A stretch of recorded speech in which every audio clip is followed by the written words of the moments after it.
Sampurasun sadayana, ayeuna kuring bakal ngajelaskeun materi pikeun carita wayang. Tepangkeun nami abdi Siva alias Salsabila ti kelas 12 tata boga 2. Di dieu kuring bakal ngajelaskeun genep poin tina carita wayang.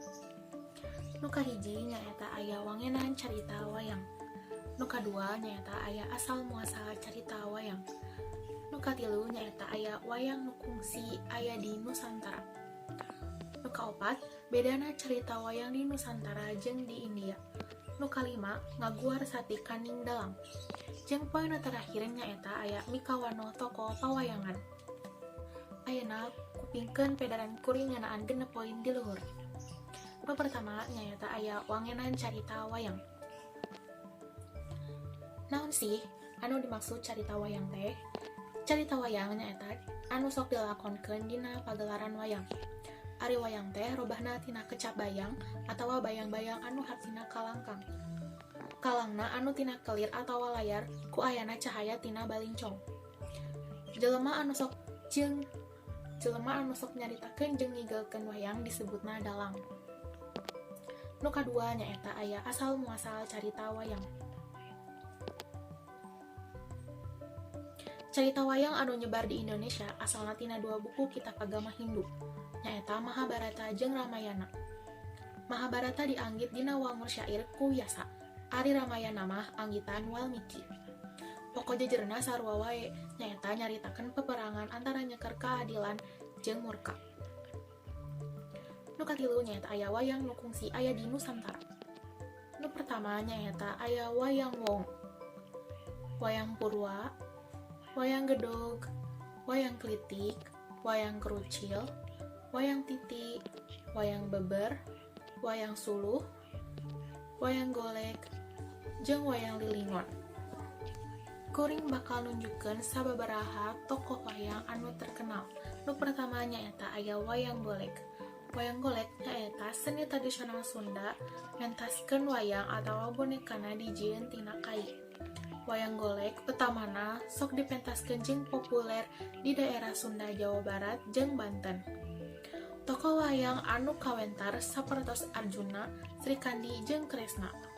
Tokoh punakawana nyaeta Semar jeung Bagong atawa Cepot. Nu kadua aya wayang purwa atawa biasa disebut kalangkang wayang purwa. Digunakan pikeun ngabedakeun jenis wayang ieu sareng wayang kulit bayangan anu sanes. Wayang purwa diparkirakeun ngagaduhan yuswa pangkolotna di antara wayang kulit bayangan anu sanes. Wayang kulit didamel tina kulit kebo, dipahat sareng dipasihan warna. Wayang purwa sorangan biasana ngagunakeun carita Ramayana sareng Mahabharata. Nu katilu nyaeta aya wayang klitik. Wayang klitik nyaeta wayang anu didamel tina kai. Beda sareng wayang golek. Wayang klitik mah datar siga wayang kulit. Di Jawa Tengah, wayang klitik ngagaduhan bentuk anu mirip sareng wayang gedog. Karakterna nganggo rapekan dodot, keris sareng kopeah atawa kipas. Di Jawa Timur, seueur tokoh anu nyarupaan wayang purwa. Repertoir carita wayang klitik dicandak tina siklus carita Panji jeung Damarulan. Poin nu kaopat aya bedana carita wayang di Nusantara jeung di India. Naon sih bedana carita asli ti India jeung carita wayang ti urang? Carita asli ti India teu aya punakawan, sapertos Semar, Cepot, Gawala, Sanggareng.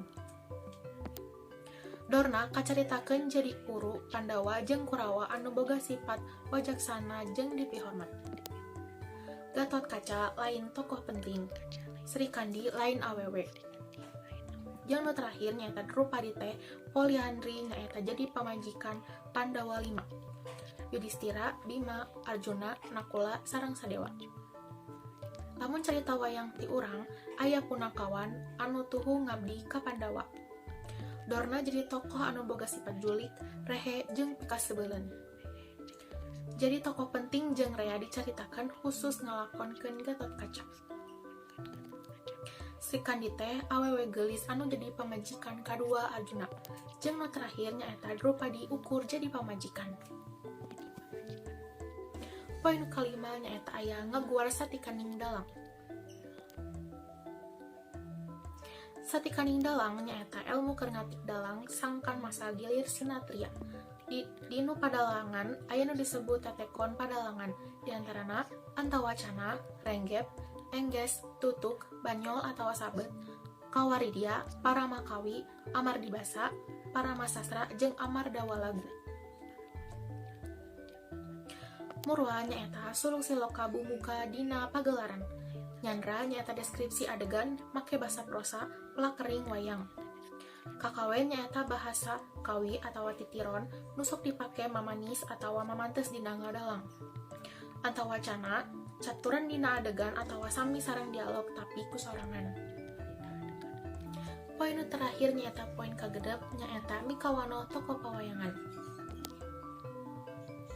Ia mangrupi tokoh anu tiasa ku anjeun tingali sareng ditenan.